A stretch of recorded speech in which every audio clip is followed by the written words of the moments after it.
그 월급에 잠이 와?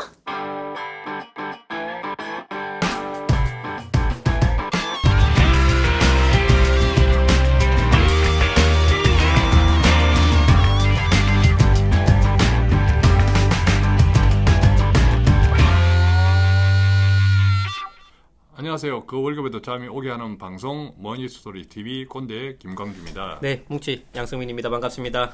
자, 오늘은 요즘 그 간혹 청취자분들이 간혹 가다가 그 월잠에서도 뭐 콕 찍어주는 금융상품 그런 코너 없습니까? 라는 말을 하는데, 그래서 오늘 우리가 콕 찍어주는 금융상품 하나 들고 나왔습니다. 이게 너무 매력적이에요.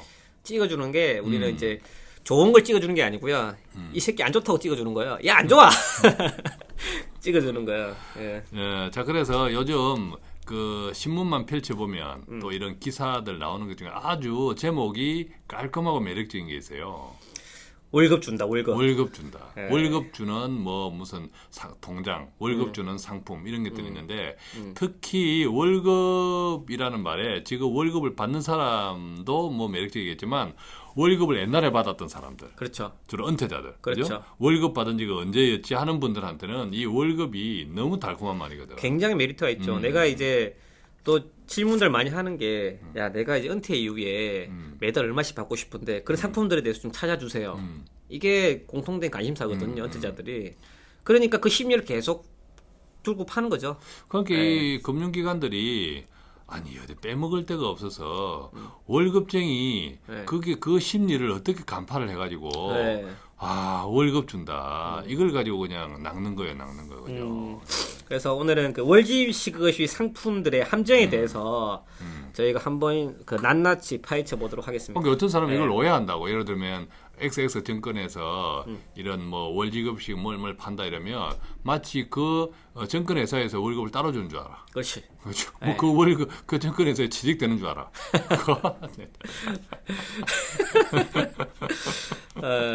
그래서 보시죠. 일단은 뭐 은행 상품, 증권 상품, 보험 상품 다 있습니다. 자 보시죠. 먼저 은행 상품 볼게요. 월지급식 예금.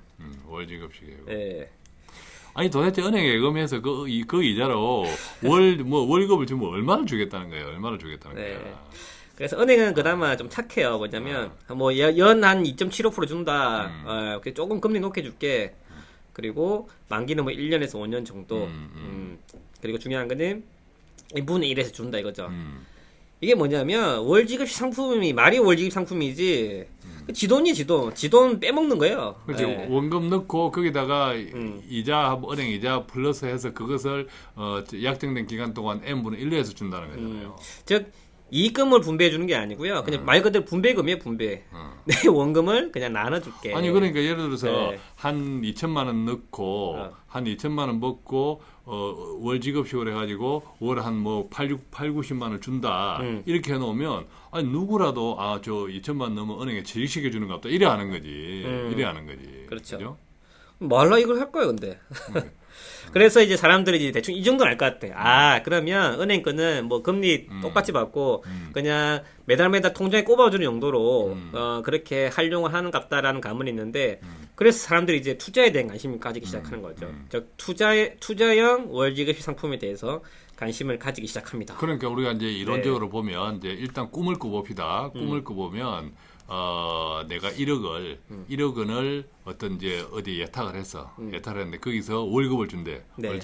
1억은 그대로 두고, 1억은 그대로 두고, 전화 왔어요, 우리 뭉치 씨. 네. 1억은 그대로 두고, 그 1억을 활용해서 투자를 해가지고, 거기서 생기는 돈으로 가지고 꼬박꼬박 월 100만 원씩 준다. 그거는 참 멋지죠. 그렇죠. 그죠? 네. 근데 그렇게 또 오해한단 말이에요, 사람들이. 그렇지. 근데 우리는 뭐 결론부터 이야기하면 그게 아니라는 거지. 왜 아니에요? 자, 일단 투자형 상품에 대해서 저희가 한 번씩 말씀드리겠습니다. 예를 들면 통상적으로 한 연 8% 정도를 가정을 하고요, 투자에서. 그래서 매월 약 한 0.8%, 1억 0.8%, 1억 넣으면 한 80만 원 정도, 뭐 이 정도를 이제 주는 상품들을 기준으로 해서 상품들을 만들어냅니다. 그러면 0.7에서 0.8% 맞으면 1년이면 그게 수익률이 약 8%, 9% 되거든요. 그러면 마치 그게 연 8, 9% 정도 수익이 나는 상품인 것처럼 보입니다. 근데 그게 뭐냐면 구조가 뭐냐면 기본적으로 원금이 있으면 원금을 투자를 해요. 투자를 하고 이제 운영을 통해서 수익이 붙습니다. 거기서 전체 금액에서 즉 원금과 투자에 대한 수익 그 전체 금액에서 매월 약속된 금액만큼을 지급을 하는 겁니다. 근데 지급을 하는데 중요한 거는 수익이 안 나면 마이너스면 되고 수익이 안 나면 어떻게 하냐면 얘네들이 그래도 약정된 이자를 줘야 되지 않습니까? 월 지급을 해야 되기 때문에 그러면 원금에서 까요. 예. 그래서 원금에서 까준다 이거죠. 사정없이 깐다. 예. 근데 중요한 건 원금에서 깐다는 거는 손실이 났다는 소리인데 이게 문제가 되는 건 뭐냐면 우리가 만약에 투자를 했으면 손실이가 어느 정도 그 플러스가 될 수도 있지 마이너스가 일시적으로 될 수도 있습니다. 그럼 마이너스일 때는 좀 시간을 길게 가져가면서 호흡을 길게 가져가면 그게 회복이 됩니다. 예. 그러면 다시 원금 이상이 되는 거죠. 근데 중요한 건 월지급 상품은 뭐냐면 내가 길게 가져갈 건데 중요한 거는 그때 시점에 나는 돈이 필요하지 않는데 돈을 줘야 된다는 그 약속 때문에 마이너스인데 그냥 돈을 빼버리는 거예요. 예. 밥 먹기 싫은데 밥을 먹어야 돼. 그것도 그렇죠. 내 생돈을 들어가면서. 그렇죠. 예. 근데 가만히 있으면 그게 밥이 계속 쌓여가지고 큰 밥이 될 건데. 나중에 먹으면 되는데. 예. 쉽게 말하면 밥그릇에 구멍을 먼저 뚫어 놓는 거지. 예. 저희 좀 그렇습니까? 저 원금을 손실을 확정 지어버리는 거예요. 그러면 그게 원금이 회복되는 데는 시간이 훨씬 더 걸리는 거죠. 즉 1000이 900이 됐다가 다시 1000이 될 수도 있는 건데 벌써 손실에 대해서 확정을 지어버리고 그 원금에 대한 회복 속도를 더디게 만든다 이거죠. 그렇죠. 네. 이게 그 1000이 900원 됐다가 가만두면 또 1000원이 될 수 있는데 900원 됐는데 또 그것을 예를 들면 뭐 월물 준다고 또 빼먹었어. 또 빼먹고 800 만들어버리고 그러면 1000원에 도달하기가 점점 더 네. 힘들어진다. 그리고 초기에는 수익률이 많이 안 나면은 원금에서 무조건 까먹어요. 근데 중요한 건 원금에서 수익이 10% 나면은 좋은 건데 중요한 건 원금에서 까먹기 때문에 초기 원금 자체가 작아지는 효과가 있습니다. 그러면 그 이상의 수익을 내기 위해서는 굉장히 시간이 걸린다 이거죠. 이게 첫 번째 함정이에요. 즉 원금에서 까먹는 구조다. 그리고 손실이 마이너스 나면 그걸 회복하는데 시간이 훨씬 더 많이 걸린다. 이게 월 지급식 투자 상품의 맹점입니다. 두 번째 맹점이 뭐냐면 이 금융꾼들이 또 머리를 써요. 이게 자산가들 꼬는 거죠. 네, 어떻게 꼬냐면 그 작년부터 그 금융소득 종합과세가 낮춰졌습니다. 4천만 원에서 2천만 원으로 낮춰졌죠. 그렇게 하다 보니까 이제 그 사람들이 또 자산이 있으신 분들은 금융소득을 1년에 2천만 원 이상 발생시키지 않기 위해서 그 소득 시기를 분산합니다. 즉 올해 한 1,800만 원 생기게 하고 다음 해에 또 1,800만 원 생기게 하고 즉 시기를 분산하는 거죠. 그래서 이걸 포인트로 자산가들을 현혹합니다. 어떻게? 야, 월 지입식으로 하면 이게 좋다 이거지. 한꺼번에 수익이 나면 예를 들면 2, 3천만 원 발생될 걸 갖다가 매월 쪼개서 준다 이거죠. 그러면 그거를 우리가 1년 동안에 분산해서 지급식 받기 때문에 한꺼번에 받는 이자를 분산해서 우리는 그 세금을 낼 수 있는 과표를 낮출 수 있다. 이렇게 꼬득입니다. 말이 좀 어렵나요? 이 정도는 이해되시? 예. 그렇죠. 그러니까 어렵죠.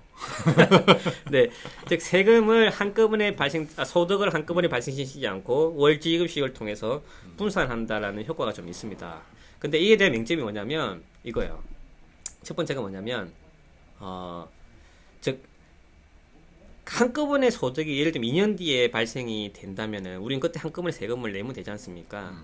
근데 중요한 거는 매월 발생이 되면 매월 발생되는 소득에 매월 주는 그 월 지불식에 대해서 세금을 떼가요. 예. 즉 먼저 다 떼간다 소리죠. 예, 먼저. 즉 지금 안 떼고 한꺼번에 뗀다면 그게 재투자가 돼가지고 복리 효과가 날 건데 미리 먼저 떼버리면 그 부분 재투자가 안 된다 이거죠. 그러면 복리 효과가 줄어드는 효과가 나는 거죠. 그러니까 사실 우리가 네. 어떤 투자를 한다고 할 때는 네. 그로 인한 수익에 대한 금융종합과세가 물론 대상이 되겠지만 네. 이게 이제 주객이 전도되는 경우가 있다라는 거죠. 그렇죠. 네. 우리가 투자를 할 때는 기본적으로 세금 때문에 투자하는 것이 아니라 그 돈을 불리려고 투자를 하는 거죠. 네. 불리고 난 다음에 불린 돈을 그 수익을 어떻게 하면 두 번째 세금을 덜 맞을 것인가라는 것은 이제 두 번째 고민인데 이 두 번째 고민 즉 주가 아니라 이 객을 오히려 앞세워 가지고 주된 것, 즉 투자 수익률에 대한 것을 싹 감춰버리는, 감춰버리는 그런 것이 여기에 또 숨어 있다는 거죠. 그렇죠. 세금을 오히려 줄이려고 하다가 세금을 더 많이 내는 효과가 줄 수 있다는 게 월지급 상품 맹점이다. 그리고 즉 세금을 나중에 내면은 좋을 걸 미리 다 내기 때문에 재투자 효과가 줄어드는 효과가 있다. 그리고 한 가지 또 맹점이 뭐냐면 수익이 나면 세금이 내죠. 근데 수익이 안 나면은 세금이 안 내게 돼 있습니다. 그렇죠. 예. 근데 월지급 상품들 보십시오. 월지급 받을 때 원천 징수를 떼버립니다. 즉 수익이 난 부분에 대해서 세금을 떼는 거죠. 15.4% 세금을 뗍니다. 근데 중요한 거는 그때는 뗐어. 수익이 났으니까 좋았어. 근데 중요한 건 한참 1년, 2년 지나 보니까 전체적인 수익률이 마이너스 된 거예요. 결국 토탈 그렇죠. 수익률은 토탈로 하면 네. 세금을 하나도 안 내야 되는데. 즉 마이너스가 나면 세금을 안 내야 되는 겁니다. 근데 중요한 거는 초기에 내는 월지급식에 대해서 세금을 다 내버렸다 이거지. 즉 내가 세금 안 내도 될 거를 세금을 내버리는 효과가 나는 겁니다. 그렇지. 예. 즉 월지급 상품들은 투자가 마이너스 방향으로 가면은 무조건 초기에 의도했던 것보다는 반대 경향이 난다 이겁니다. 예. 그래서 세금 효과가 오히려 부메랑으로 돌아올 수 있다. 이게 두 번째 포인트예요. 예. 세 번째 포인트는 뭐냐면 이제 월지급 상품들이 요즘 ELS 상품들에 많이 런칭이 되고 있습니다. 즉 ELS는 그때 꼰대씨랑 저희랑 그때 얘기했는데 예를 들면 이거죠. 데이트를 하러 갑니다. 데이트를. 내일 날씨 좋으면 공원 가자. 공원 가자. 날씨 안 좋으면 극장 가자. 극장 가자. 집에 가자. 집에 가자. 그래 우리는 극장 날이 안 좋길 바라는 거죠. 집에 가면 왜 뭐 좋나? 뭐 손잡고 따뜻한 시간을 둘이서 보내니까 뭐. 아 집에 가면 손잡고 따뜻한. 나는 집에 가면 손잡는 일이 없어요. 아니 꼰대 씨가 저번에 그렇게 얘기한 것 같은데. 그랬나? 갑자기 저한테 그렇게 하면 제가 당황스럽지 않습니까? 자꾸 우리가 바뀌어요. 이게 자꾸 뭐 내일 일을 우리가 알 수가 없는 거야. 즉 날씨에 대한 조건을 주는 거죠. 그리고 조건에 따라서 결과가 달라지는 상품들이 ELS인데 이 ELS를 월지급으로 줍니다. 월지급식으로. 즉 예를 들면 연 8%를 준다. 대신에 연 예를 들면 삼성전자가 10%가 하락하지 않으면 예를 드는 겁니다. 연 10%를 이자를 주겠다. 대신에 연 10%를 매월 쪼개서 주겠다. 0.8%씩 쪼개서 주겠다는 게 월 지급시 ELS입니다. 그러면 좋아 보이죠. 굉장히 좋아 보입니다. 근데 월 지급시 ELS의 맹점이 뭐냐면요. 이거는 증권사 직원들도 모르는 경우가 되게 많이 있고요. 대부분 고객분들이 많이 모릅니다. 뭐냐면 그 마이너스가 되는 그 조건이 삼성전자가 마이너스 10%다. 예를 들면 그 조건 이외에 다른 조건이 하나 더 붙어요. 즉 월 지급식을 주는데 월 지급식을 주는 조건이 하나 더 별도로 있습니다. 즉 삼성전자가 마이너스 10% 되는 거는 내 그 원금에 대해서 그 전체 원금에 연 10% 주는 거에 대한 조건인 거고요. 월 지급식을 줄 때는 이런 규정이 더 붙어요. 단 삼성전자가 연 5% 마이너스 5% 정도다. 옵션이 하나 더 붙는다. 옵션이 된다. 그러면은 마이너스 5% 되면 전체적인 수익률에 대해서 영향 미치는 건 아니에요. 왜냐면 마이너스 10% 아니기 때문에. 근데 마이너스 5%를 벗어났다면 그 월에 해당하는 월 지급식 이자는 안 주게 되는 겁니다. 즉 월 지급을 주는 별도의 조건이 하나 더 붙어 있어요. 근데 그에 대해서는 대부분 잘 몰라요. 지금까지 직원도 모르는 경우도 좀 있고요. 일반 고객들은 더 모르죠. 증권사 직원들 너무 신뢰하지 마십시오. 노골적으로 이야기합니다. 그 말에는 뭐냐면 내가 연 10% 받을 수 있는 상품인데 월 지급식으로 해버리면 그런 10%가 안 되더라도 월 지급식 못 받는 효과가 나겠죠. 그러면 내가 월 지급식 한두 달만 못 받아보십시오. 즉 쉽게 말하면 상가를 월세를 받는데 공실이 생긴 공실이 세입자가 안 들어오는 거야. 그러면 세후 수익률이 줄어들겠죠. 한두 달만 안 들어오더라도 수익률은 확 깎아진다는 거죠. 이게 포인트예요. 즉 월지급식이 발생 못할 확률이 굉장히 많다 이겁니다. 특히 우리가 ELS 이제 지난번에 한번 ELS를 다뤘을 때도 이야기했지만 특히 이제 ELS 같은 원금 보장형 그죠? 원금 보장형 같은 것도 거의 원금 보장으로 끝날 확률이 10개 많다. 중에는 10개 중에 8개, 9개다. 그죠? 이제 그런 것도 이야기했고 오늘 우리가 이제 ELS의 월지급식 ELS가 어떤 것이 맹점인지 반대로 이야기하면 우리가 금융기관들은 결국 호구가 아니에요. 그렇죠. 절대 호구가 아니에요. 호구를 찾는 거지. 그죠? 호구를 찾는 거지. 월급이라는 이 달콤한 급여 생활자 셀러리맨들의 이렇게 심리를 이용해서 그죠? 그래서 정리를 하자면 그 월지급식이라는 그 단어에 집중해서 이게 마치 내가 원금을 지키면서 따박따박 수입이 생기는 것처럼 오인하게 만드는데 절대 그건 아니다. 그렇죠. 예, 그에 대해 속지 말고 투자 상품이 절대 반대 방향으로 가면 월지급 상품은 월지급식 아닌 상품들보다 훨씬 더 안 좋은 상품으로 될 확률이 굉장히 높다 이겁니다. 네. 그렇죠. 그래서 이제 금융기관들이 그래도 이런 광고는 월지급식 상품에 대해서 이렇게까지 광고 안 하는 것은 참 감사해야 될 일이야. 그렇죠. 그래서 내 같으면 이렇게 예를 들면 그죠?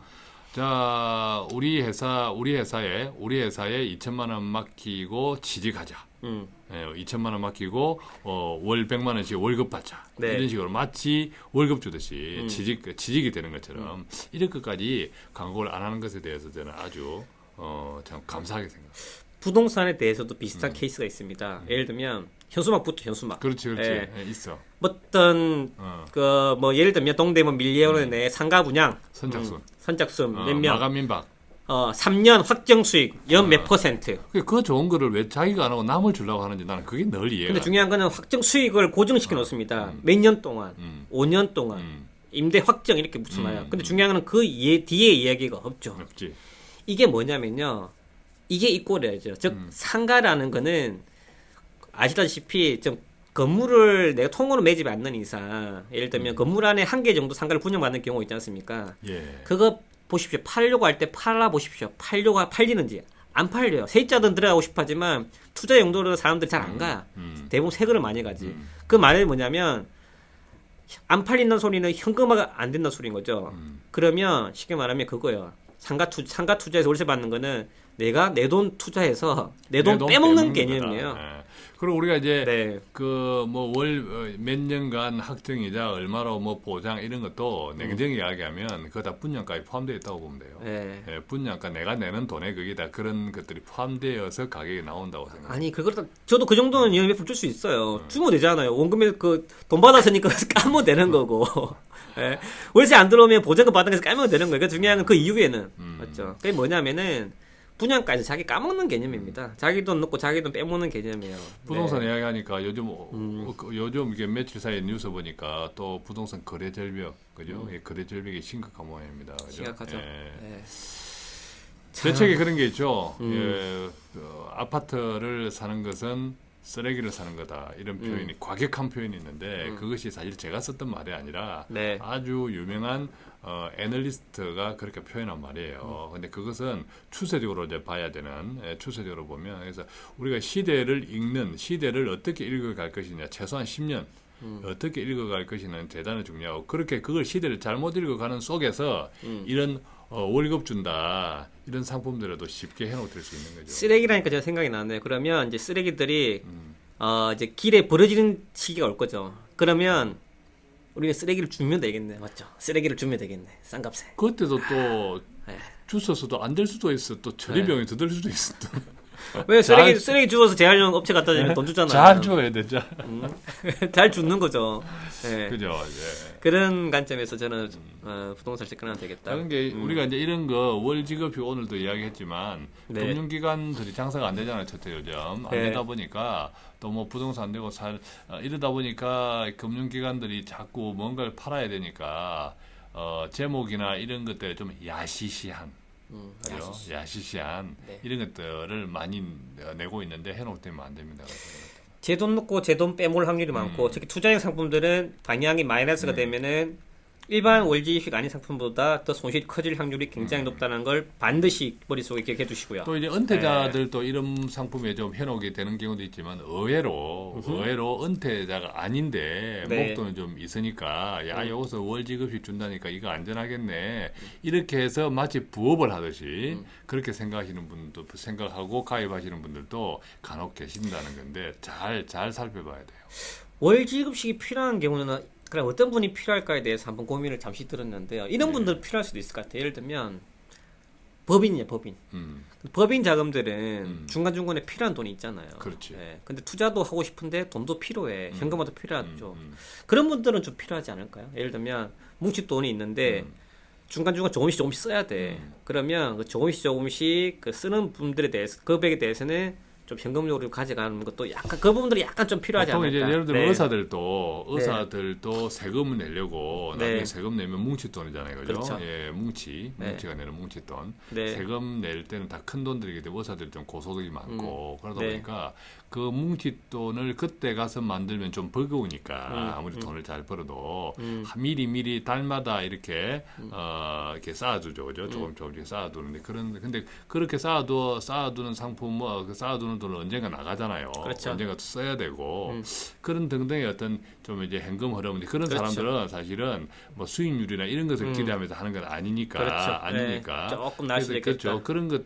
그런 사람들한테는 이게 약간의 기대를 주면서 그 기대가 반드시 100% 항상 충족되는 건 아니지만 이런 정도는 해볼 수 있겠다. 그래서 은퇴자들의 인기 월지급 투자 상품은 궁극적으로는 인기 없다. 자, 월직급식 은행에 취직하고 증권에서 취직하고 보험에서 취직해서 월급 받는 거 아닙니다. 예, 그 부분 정확하게 좀 이해하시면 좋겠습니다. 자, 오늘 여기까지 하죠. 네, 수고 많이 했습니다. 수고 많았습니다. 네네.